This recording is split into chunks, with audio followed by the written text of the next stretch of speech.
Uh, and it's human. No. Anyway. Where the hell was I? Yeah. Oh, yeah. Life sucks. That's right. Don't do it. That's right. We got to keep telling people that this is, whatever. Play out your fantasies. Try to, arrange it so you can have the best furry orgy ever, or whatever you're after in life. But don't sit there and glorify this shit. Don't keep preaching everything's going to be all right. And, if there's a will, there's a way. And all this other fucking crap.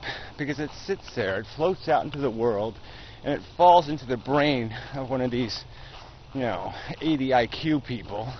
And they say, I'm gonna have a baby. If I want a baby to bounce on my knee. I like bouncing babies on my knee. I mean, we just don't need to be giving them any encouragement. We need to make people feel like they have to justify creating life. That they have to justify the decision, their behavior, their capacity to take responsibility for the implications, the consequences. They should have to sign a guarantee or a warranty. In case, well, if I created Adolf Hitler, what can we do? What the fuck are we going to do? Dig you up and spit on you? You can't take responsibility for what you're doing. The world has to take responsibility for it. People have to. Animals have to. And that sucks. Innocent victims have to. And they shouldn't be obliged to. And so until you can do your reproduction in a fail-safe environment where, theoretically, it's only some clone of your psychology that's put at risk, well then fine. Torture yourself forever for all you want. But until then, you owe the universe of sentience a little more respect. And you have an obligation to either do it right or not do it at all, fucker. That doesn't sound like asking too much. I mean, it's only the most important thing in the world, creating a sentient being. You think you would be obligated to do that right?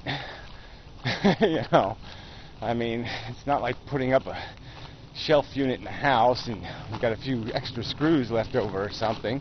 This isn't the kind of thing you can fuck up, and get away with it. Where you can just, we'll just put it upside down or put it up backwards and no one will notice. No, you can't do that. You can't hide your mistakes. And you're not the one going to pay for them. And that's the more important thing. You're basically, you live your life in somebody else's house. Probably a good way to look at it. So you got to think not what your standards are. You got to think what the house standards might be. You just can't be as loud and obnoxious and aggressive and as arrogant in how you live your life as you want to be. And I mean arrogant not in words, but I mean in deeds. Arrogant in that, you'll drive drunk, or you'll speed, or you'll do this, or you'll do that, or you'll take chances and risks with other people's welfare because you think you're competent. Well, that's just bullshit. That's a delusion in your head. Because you've got no way to control any of this shit. And the only control we have is not to do it recklessly. And we can do that minimum. Fuck. So anyway, enough of a video. I think it was adequate. Satisfactory.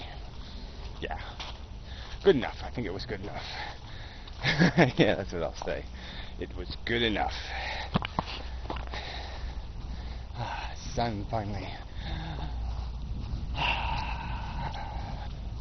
is good. Alright, camera says I have a couple more minutes. I doubt it though. We'll try it. It's kind of nice with the sun. Yeah, I should try the underwater camera there, but I don't know. I think I'm going to try for clearer water. Anyway. Oh, I wasted my seconds. Anyway. thought it'd be good to go over this desire thing. Another approach might be to look at it, the short-term desires, like the more immediate ones, and then these long-term ones, these ambition thing. So I guess there's a difference between like ambition and desire. Same mechanism, but they are like kind of different things. Like you have some place you want to be eventually, and you just strive for it, live for it. Like winning the lottery, I guess that's an ambition. Yeah. I don't know, it's not very long term though, so it doesn't work for that word either. But then we're back to words again. Here we are trying to communicate with a really bad language. I mean, the structure of our words and definitions it's pretty sloppy. You think it would be better by now, just over time. You think words would die and new words would arise from different languages that would have better descriptions of these kind of complex things. But that's probably part of the problem. There are some complexities to the subtleties to